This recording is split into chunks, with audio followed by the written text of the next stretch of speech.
समय सार परमागम की 31वीं गाथा की चर्चा चल रही है, जिसमें पहले प्रकार की निश्चय स्तुति की बात है। और जो इंद्रियों को जीतने वाले जितेंद्रिय जिन के होती है, जितेंद्रिय जिन माने सम्य दृष्टि धर्मात्मा, और उसमें यहाँ ज्ञेय ज्ञायक संकर दोष के परिहार पूर्वक होती है। ये ज्ञायक संकर क्या है? संकर क्या है पहले तो ये समझे। संकर बोलते हैं मिलावट को। दो चीजें मिल जाएं तो उन्हें बोलते हैं संकर।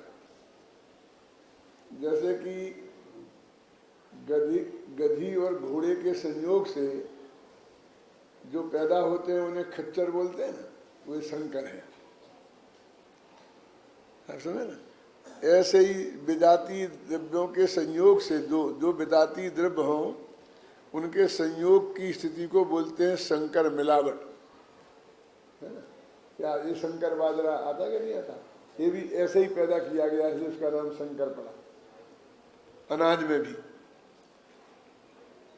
तो यहाँ क्या कहते हैं कि ज्ञेय और ज्ञायक, ज्ञायक माने भगवान आत्मा, और ज्ञेय उनके ज्ञान का जो ज्ञेय बनते हैं, ऐसे पर ज्ञेय, उन दोनों का संकर माने मिलावट होना, ये है दोष, और इसके परिहार पूर्वक होती है। माने एक ज्ञाय गायक संकर दोष, उसकी जो भगवान की स्तुति करता है वो ज्ञेय को ज्ञायक में नहीं मिलाता, ये अर्थ है उसका। अब ज्ञेय तो वैसे सारी दुनिया है ना, लेकिन यहाँ चूंकि प्रकरण इंद्रियों का है, इसलिए वो कहते द्रव्येंद्रियां, भावेंद्रियां और इंद्रियों के विषयभूत ये सब ज्ञेय है। क्या ये सब ज्ञेय है। वो क्या कहते थे, ये आंख है ना अपनी, क्या काम करती है? कि देखने का काम करती है। एक दिन सब जने बोलते हैं ना, तो ये ज्ञेय ज्ञायक संकर दोष है। बस आपके इसमें क्या हो गया ज्ञेय ज्ञायक संकर दोष? आंख जो थी ना वो तो पुद्गल की बनी हुई है, इसलिए वो तो ज्ञेय थी, और तुमने कहा वो देखती है, और देखना काम है जीव का, आत्मा का। तो आपने उस देह के अंग को जानने देखने वाला कहकर उसे आज्ञायक में मिक्सचर कर दिया। जब तुम्हारी आंखें ही देख लेगी तो फिर ज्ञायक की जरूरत क्या है? क्योंकि हमें देखने वाला मिल गया और दिखने वाला मिल गया, तो जो असली ज्ञायक था जानने वाला, वो हमारी दृष्टि से ओझल हो गया, उसकी खोज ही बंद हो गई। किसी ने चोरी की और हमने नकली आदमी को पकड़कर उसे चोर साबित कर दिया, तो असली चोर अनंत काल तक के लिए सुरक्षित हो गया। यदि उसमें कहते हैं चोरों का पता नहीं चला है तो केस खुला रहता है, समझे ना? ऐसे हम कहते हैं कि भैया हमें पता नहीं है ज्ञायक का, जानने वाले का, तो कोई दिक्कत नहीं थी। कभी न कभी वो जानने की कोशिश करते तो जानने में आ ही जाता। अब तुमने तो ज्ञायक जान लिया ना, आंख देखती है, कान सुनते हैं, बस ये इंद्रियां जानती हैं, और इस सारे पदार्थ रूप सुगंध स्पर्श जानने में आते हैं बस।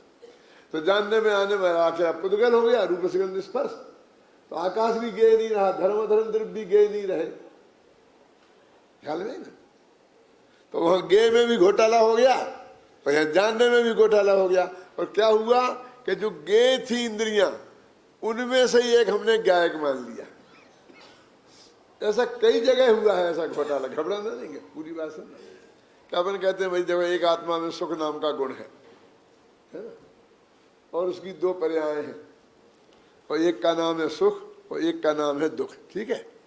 और दुख नाम की जो पर्याय है, और उसके भी दो बेटे हैं, दो बातें हैं, और एक का नाम है सुख और दूसरे का नाम है दुख। और दुख नाम की पर्याय के भी एक बेटे का नाम सुख।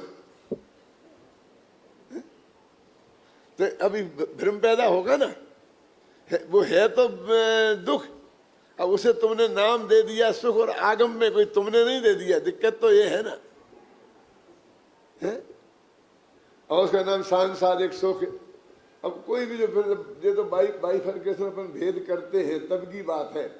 तो जब सुख के नाम पर ये 5 इंद्रियों वाला सुख का हमारा परिचय हो गया तो असली सुख की खोज ही बंद हो गई ना। अब हमारे पास सुख भी है और दुख भी है। स्वर्ग में गए सुखी, नरक में गए दुखी। बस नरक में नहीं जाने और स्वर्ग में जाने। अब दिक्कत यह है कि तुम ऐसा हो ही नहीं सकता कि तुम स्वर्ग में जाओ, नरक में जाओ ही नहीं।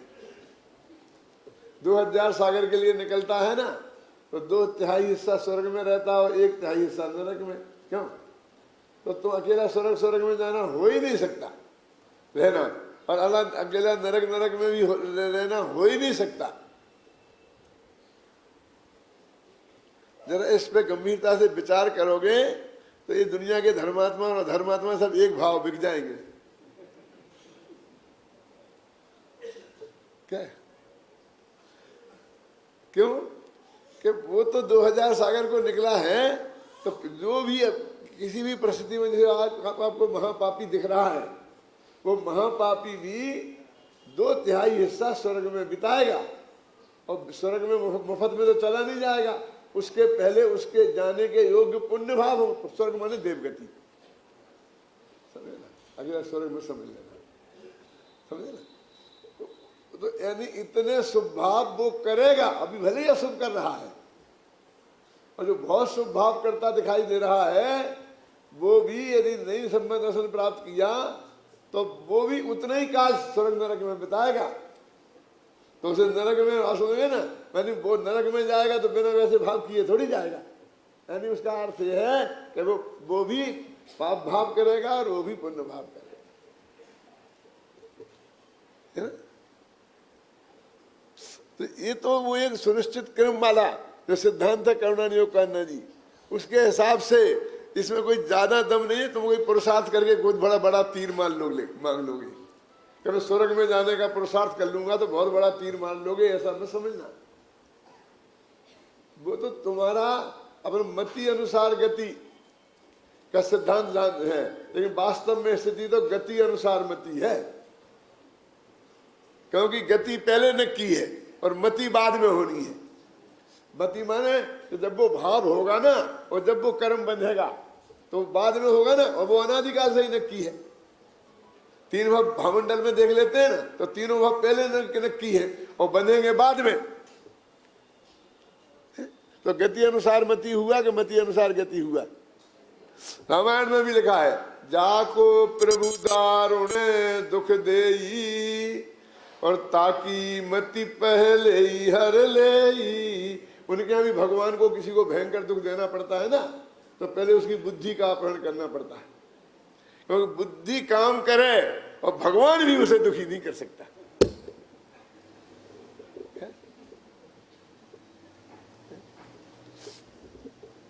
एक अनंतर पूर्ववर्ती पर्यायों का एक बहुत लंबा सिलसिला होता है। ये पढ़ा तो होगा ना उपादान, क्षणिक उपादान को। एक अनंतर उत्तरवर्ती पर्याय मोदी। तो जब कोई कहीं किसी पर्टिकुलर पॉइंट पे पहुंचना है, जैसे नरक में जाना है मान लो किसी को, तो वो ऐसा नहीं है कि एक समय खोटा भाव करेगा मरते समय और नरक चला जाएगा। अच्छा कर लेगा तो धोखे में मत रहना।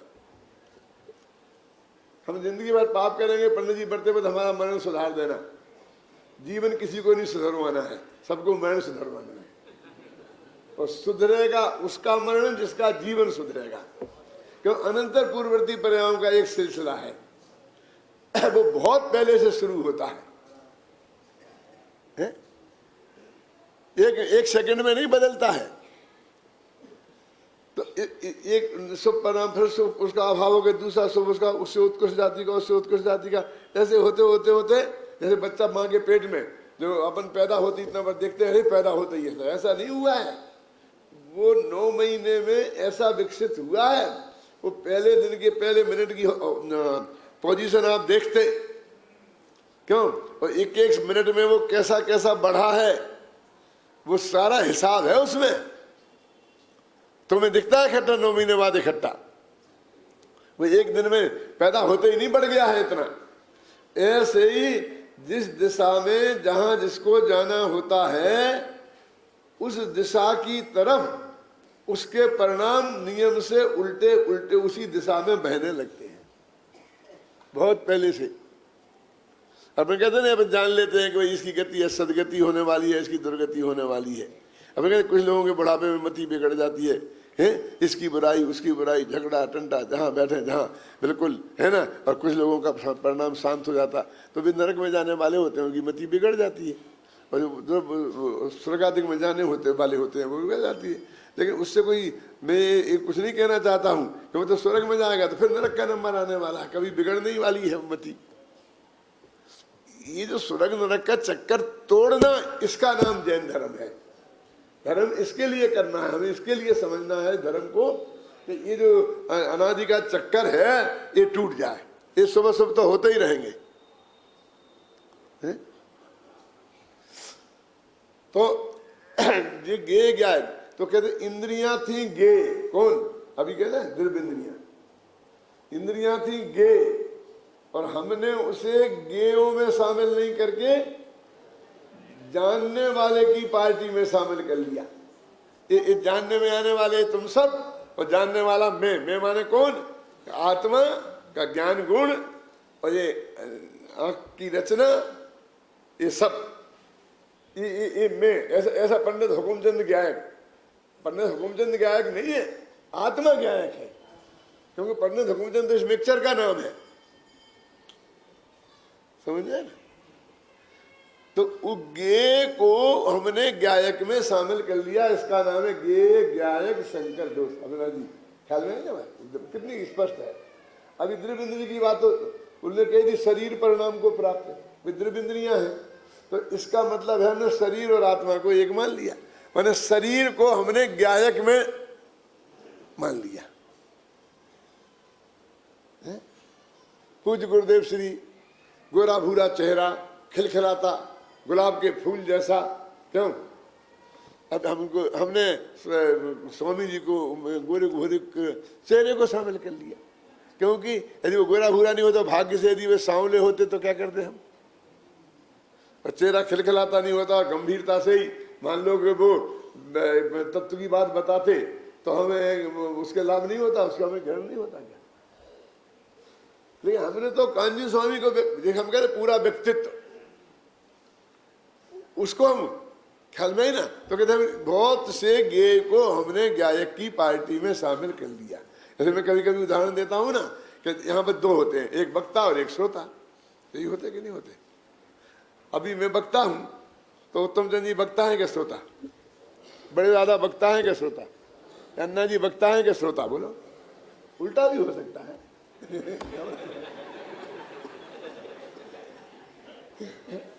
जब जे बकेंगे तब तो सुनूंगा।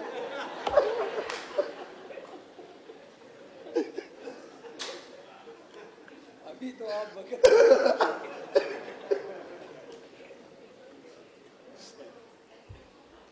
लेकिन हमारा क्या है कि जो हमारा ये मान कसा है ना, ये धीरे धीरे उधर से इधर को खिसक खिसक के लोग आते हैं, वहां से खिसक खिसक इधर आते हैं, क्यों।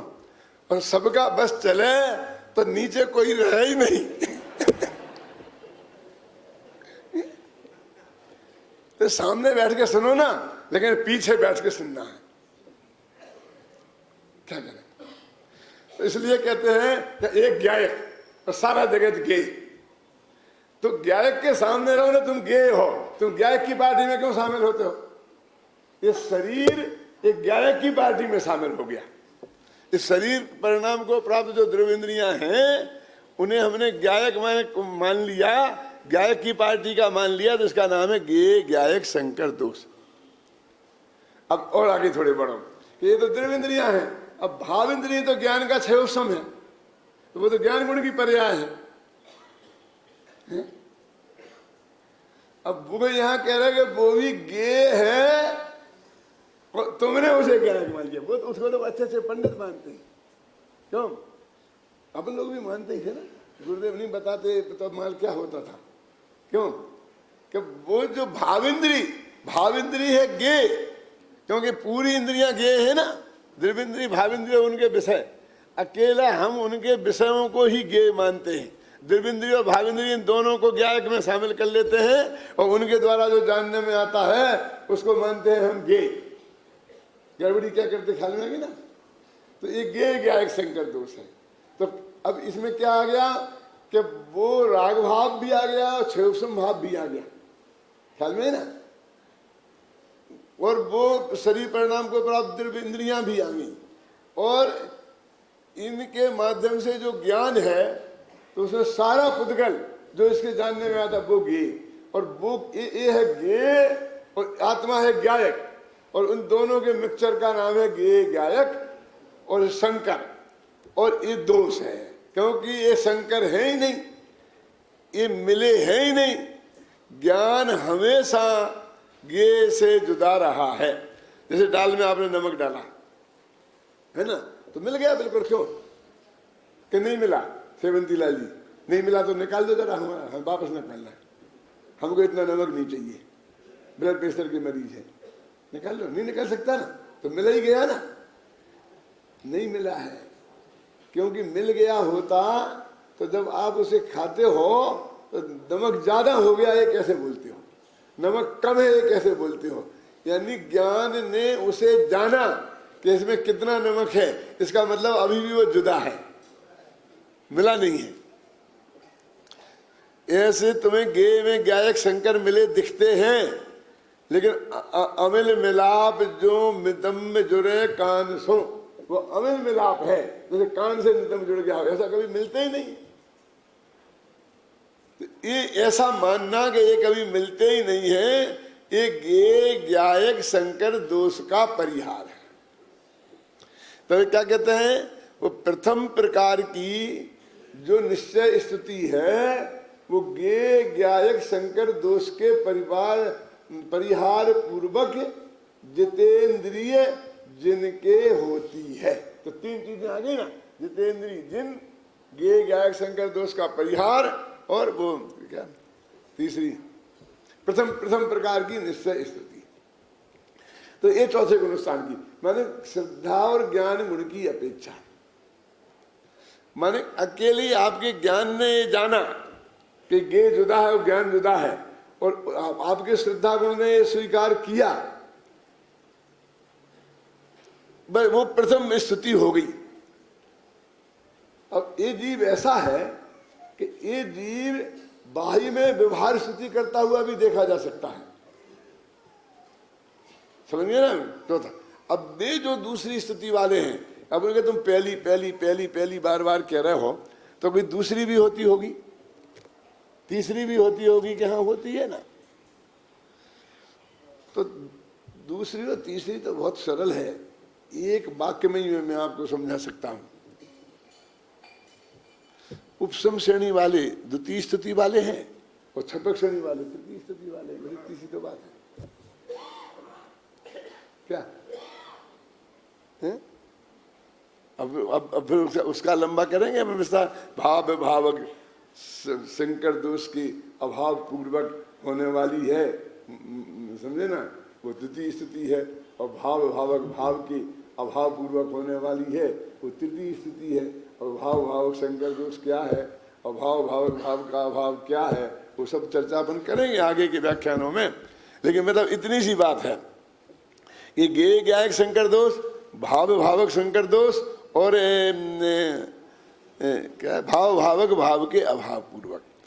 तो बहुत से लोग कहते हैं समय सार की प्रशंसा करते हुए कि समय सार तो मोतियों का हार है, मोतियों की माला है। मोतियों की माला समझते कैसे मिलते हैं? यानी समय सार की गाथाएं प्रबंध काव्य नहीं है, मुक्तक काव्य है, जरा साहित्य की भाषा में, ये जानते हैं ना। अब अपने कहाँ इतने हिंदी साहित्य को जानने वाले, संस्कृत साहित्य को जानने वाले श्रोता कहाँ हैं हमारे विद्यार्थियों को छोड़कर। मुक्तक काव्य उसे कहते हैं कि एक ही छंद में बात पूरी हो जाए। रहीम के दोहे, तुलसी के दोहे जो अभी उत्तम चंद जी आपको पद बोल बोल के सुनाते हैं, जानत राय के वगैरह के, ये सब मुक्तक काव्य है। माने एक ही छंद में बात खत्म। और प्रबंध काव्य एक छंद में बात खत्म नहीं हो, उसी का संदर्भ आगे में चले, उसका आगे में चले, उसका आगे में चले, उसका आगे में चले, उसे बोलते प्रबंध काव्य। तो उनको जो समय सार में अनुस्थिति से रचित प्रवाह है वो उनके ख्याल में नहीं आता। तो वो कहते हैं कि वे तो मोतियों के दाने हैं, माने बिल्कुल मुक्तक छंद है। आप कहते, आप समझ रहे प्रशंसा कर रहे हैं। क्या कहते हैं भाई, एक बात कह दी खत्म, दूसरी गाथा में दूसरी कहने लगते, पता ही नहीं चलता है। यहाँ एक समय तो पहले कह रहे थे अबद्ध स्पष्ट आत्मा और ऐसा आत्मा और ऐसा आत्मा, बड़ी बड़ी बातें कर रहे थे, और फिर कहने लगे देह चेतन एक है, एक कथन है व्यवहार का। फिर इतना हल्की बात करने लगे ऊंची से, उनको उसमें व्यवस्थित क्रम दिखाई नहीं देता है। अब ये देखिए इसमें कितना व्यवस्थित क्रम है कि अब ये गाथा चल रही कौन सी, 31, 32वीं और 33वीं। अभी 31वीं गाथा में क्या है, गे गया एक शंकर दोष का परिहार, और 32वीं क्या है, भाव भावक शंकर दोष का परिहार, और 36वीं और 37वीं गाथा में क्या है, तुम्हारे पास किताब है ना, देखो। हाँ, ये मोहादि मेरे कुछ नहीं है, मैं एक गायक भाव हूँ, और धर्मादि मेरे कुछ नहीं, मैं एक गायक भाव हूँ, है ना दोनों गाथाएं। तो ये वही बात चल रही है, वो खत्म नहीं हो गई, वो 33 में खत्म नहीं हो गई, क्योंकि ये जो भाव ये गायक शंकर दोष की बात थी, उसी को कह रहे धर्मादि मेरे कुछ नहीं। इसी बात की भावना भाव है, धर्मादि द्रव्य मेरे कुछ नहीं है, मैं तो एक गायक भाव हूँ। ये गे के से भिन्न की भावना की बात है, और मोहादि मेरे कुछ नहीं, मैं एक गायक भाव हूँ, ये भावक भावों के से भिन्नता की बात है। मतलब उसी बात को आगे बढ़ा रहे, वहां उसमें कंटिन्यूटी है। हम कंटिन्यूटी देखें समय सार की पहली गाथा से अंतिम गाथा तक, तो बराबर उनके बीच में से निकला हुआ डोरा दिखाई देगा, कहीं से वो डोरा गायब नहीं है। इसलिए वो प्रबंध काव्य है, बंधा हुआ है, एक व्यवस्थित वो क्रमिक विकास होता है उसमें। एक बात कहते कहते समझ में ना, तो अब ये कहते हैं गे गायक शंकर। अभी बात तो कितनी बड़ी लगी है, 31वीं गाथा, और बहुत महिमा आती कि नहीं आती, क्यों जीतू भाई, ठीक है, क्या है, ऐसा नहीं करो कि महिमा नहीं है, उल्टा मत समझना। यानी कितनी सरल बात है जगदीश भाई, कि देह से भिन्न ये जितेंद्रीय जिन में आ गया, और राग क्षयोसम ज्ञान से भिन्न ये राग से भिन्न ये जितमोह जिन में आ गया है, और इनसे सर्वथा भिन्न, सर्वथा अभाव ये क्षीणमोह जिन में आ गया। तो सीधी सच्ची बात तो ये वर्णादि अनुराग आदि तेने जो भाव को न्यारा किया, यही बात है।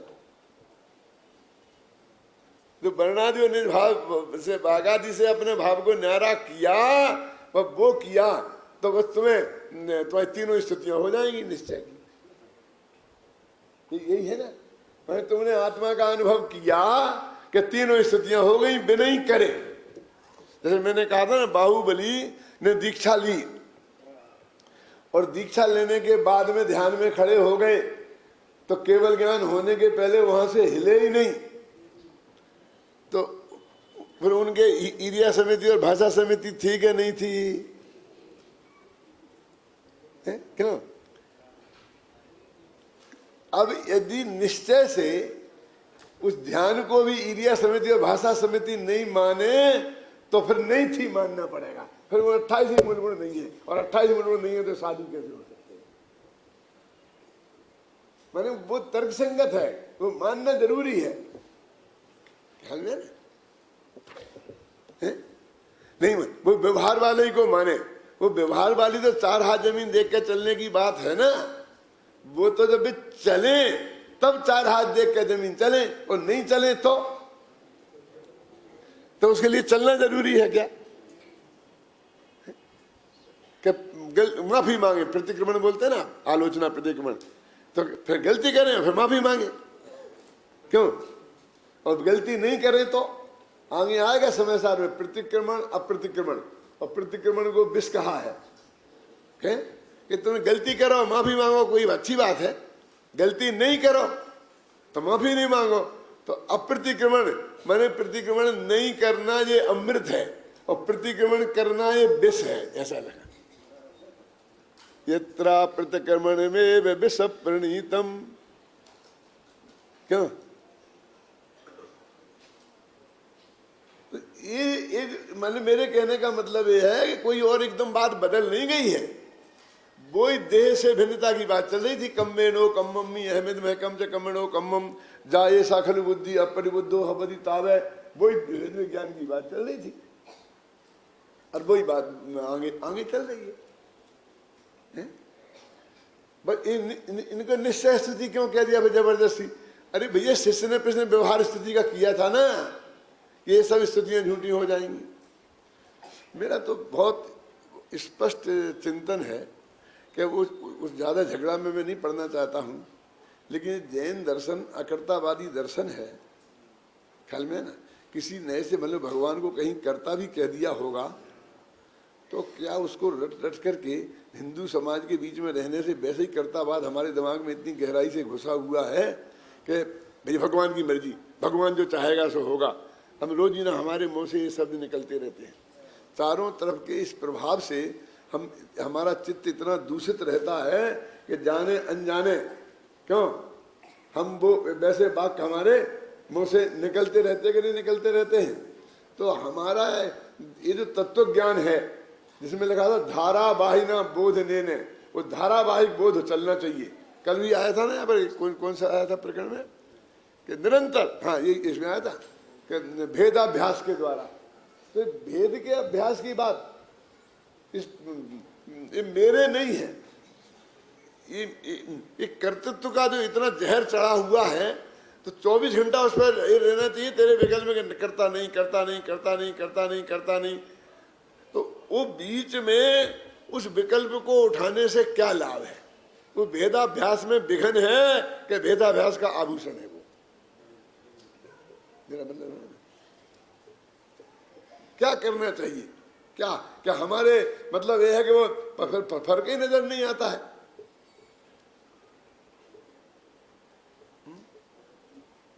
समंत भद्र के स्तुति हैं, आप जानते हैं समंत भद्र आचार्य को आद्य स्तुतिकार कहा जाता है। आज से 1900 वर्ष हो गए उनको। विक्रम संवत 38 में उनकी उपस्थिति दर्ज थी और उनके स्तोत्र देखो। मेरे कहने का अर्थ ये है कि ये जो निश्चय स्तुति की बात जो आत्मा का अनुभव है, तो इसका व्यवहार भी उसी सीमा तक है ना। और फिर स्तुति की परिभाषा दी है ना, गुणेषु अनुरागा भक्ति, तो उनके गुण में अनुराग हो ना, तो उनके अनंत गुण है, कम है ना। मतलब उनकी महिमा गाने के लिए उनके अनंत गुण हैं, आप समझे ना। उनकी दिव्य ध्वनि हुई, उसके द्वारा हमको तत्व ज्ञान की प्राप्ति हुई, तो वो बहुत है कि जिसके माध्यम से उनकी स्तुति की जा सकती। समंत भद्र ने वो की ना देवागम स्तोत्र में कि तो सत्वम में वास निर्दोष युक्ति शास्त्राविरोध वाक अविरोधो यदिष्टन्ते प्रसिद्धे न बाध्यते। तो ये स्तुति का प्रकरण है जो गे गायक शंकर दोष। देखिए तो इसमें 3 चीजें हो गई। तो दिव्येंद्रियों के विषयभूत पदार्थ तो गे हैं ही, दिव्येंद्रियां भी गे ही हैं। यहाँ तो यह कहा जा रहा है कि क्षयोपम ज्ञान रूप भावेंद्रियां भी गेय ही हैं। ज्ञायक स्वभावी भगवान आत्मा इन सभी से भिन्न है। यह न जानकर इंद्रियों को ज्ञायक जानना और इंद्रियों के विषयों को गे जानना और ज्ञायक को जानना ही नहीं। गे ज्ञायक शंकर दोष का एक प्रकार तो यह है, और दूसरे ज्ञायक भगवान आत्मा और इन तीनों प्रकार की इंद्रियों को एक में एक मानना, इनमें कोई भेद नहीं कर पाना, गे ज्ञायक शंकर दोष है। तीनों प्रकार की इंद्रियों को गे जानकर ज्ञाता भगवान आत्मा को उनसे भिन्न जानना, मानना, अनुभव करना गे ज्ञायक शंकर दोष का परिहार है, और इसी को तीर्थंकर भगवान की प्रथम प्रकार की निश्चय स्तुति कहते हैं, है ना। तो ये बस भेद विज्ञान की मतलब देह से और क्षयोपम ज्ञान से भेद विज्ञान अंदर में हमारे हुआ तो वो निश्चय स्तुति हो गई। अब इसमें एक पॉइंट थोड़ा बारीक है, 2 मिनट में खत्म करता हूं कि अभी जो स्तुति तो हम कहते जब करें अपने तो आधा घंटा होता है भगवान की स्तुति का काल सुबह शाम। लेकिन यदि वो भेद विज्ञान स्तुति है तो वो 24 घंटा कायम रहता है कि आधा घंटा होता है? वो 24 घंटे ही कायम रहता है ना, तो हम 24 घंटे ही भगवान के भगत हैं निश्चय से। वो भावक बात की मैं बात इसलिए नहीं कर रहा हूं कि वो तो उपशम श्रेणी में होगी, तो वहां तो ध्यान की अवस्था होगी, तो वहां तो उपयोग भी बाहर नहीं होगा। तो यहाँ तो उपयोग बाहर जा सकता है ना, जाता ही है ना। मुनिराजों का भी हर अंतर्मूर्त में जाता है, तो जब अंदर में जाएंगे तब भक्त नहीं कहना है, और बाहर आते ही भक्त, उनकी निश्चय भक्ति नहीं है। क्योंकि जब तक वो भेद विज्ञान कायम है तब तक वो निश्चय सम्यक दर्शन कायम है, तो निश्चय भक्ति निरंतर कायम है। और वो अपन जैसे कहते हैं सेवा, हमें जिनवाणी की सेवा करनी है ख्याल में। तो जिनवाणी की सेवा के कई प्रकार होते हैं ना, कि हम उसका स्वाध्याय करें, हम पढ़ें, हम पढ़ाएं, तो बच्चों को पढ़ाने की व्यवस्था करें, फिर हम उनको छपाएं, फिर जन जन तक पहुंचाएं। और ये मेरे कहने का मतलब ये है कि टोनामल जी से पूछा क्या करें, तो उन्होंने कहा बदल बदल के करो, तुम गृहस्थ हो तो तुम्हारा मन एक चीज में लगेगा नहीं है। तो उन्होंने कहा जिनेंद्र भगवान की भक्ति, व्यवहार भक्ति, वो अनेक रूपों में प्रकट होती है, और अंदर में निश्चय भक्ति वो भेद विज्ञान रूप निरंतर कायम रहती है। मानो बाहर वो बदलती रहेगी, कभी हम पढ़ेंगे, कभी सुनेंगे, कभी भगवान की भक्ति करेंगे, ख्याल में आई ना।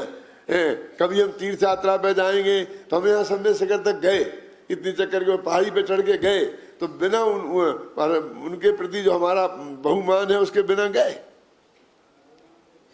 तो इस रूप में व्यवहार में प्रकट हुई, वो भी हमारा भक्ति का रूप है। और अपने शास्त्रों में लिखा है कि जब अपन मंदिर जाएं घर से, तो वहीं से शुरू कर देते हैं।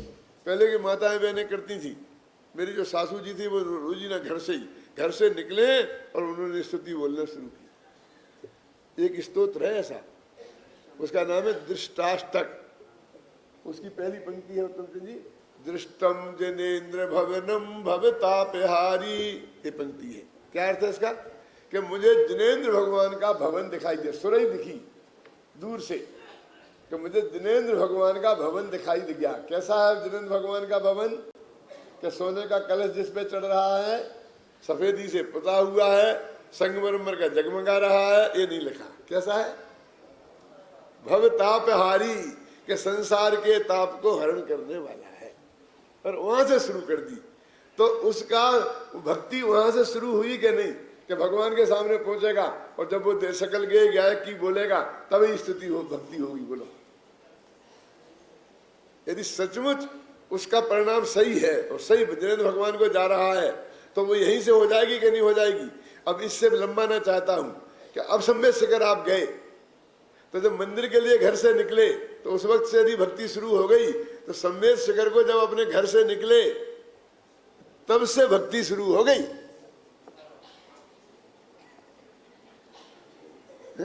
और क्रियाएं तो खाने पीने की भी होंगी, उसमें लेटरिन जाने की भी होंगी।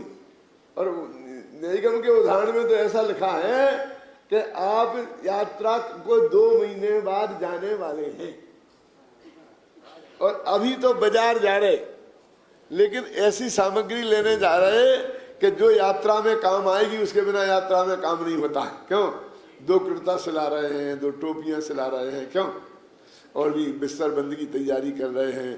तो वो भी शिखर जी जाना, क्या काय के लिए, ये शिखर जी जाना है, शिखर जी जाना है ना, तो वहां ये तो चलेगा नहीं, ये सूट पैंट तो चलेगा नहीं, ये कुर्ता तो चलेगा नहीं। क्यों, अध्यात्म जब से ये कुर्ता पहना तब से भक्ति शुरू,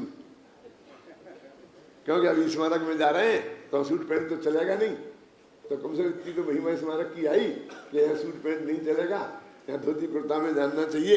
क्यों, आज सुबह प्रवचन करना है तो फिर तो नहा के जाएंगे। मैं कहती नहीं, ऐसी कोई बात नहीं, कहती नहीं, जब नहा के ही जाएंगे, धोती कुर्ता पहन के जाएंगे। तो मतलब पहले से ही वो परिणाम जागृत होता है ना, तो व्यवहार तो वहां से कायम होगा, उसमें किसी को ऐतराज थोड़ी है। लेकिन वो कहते हैं जो भेद विज्ञान की भक्ति है, वो 24 घंटा सोते उठते भी विद्यमान है, और व्यवहार भक्ति का क्या रूप होगा वो एक अलग बात है।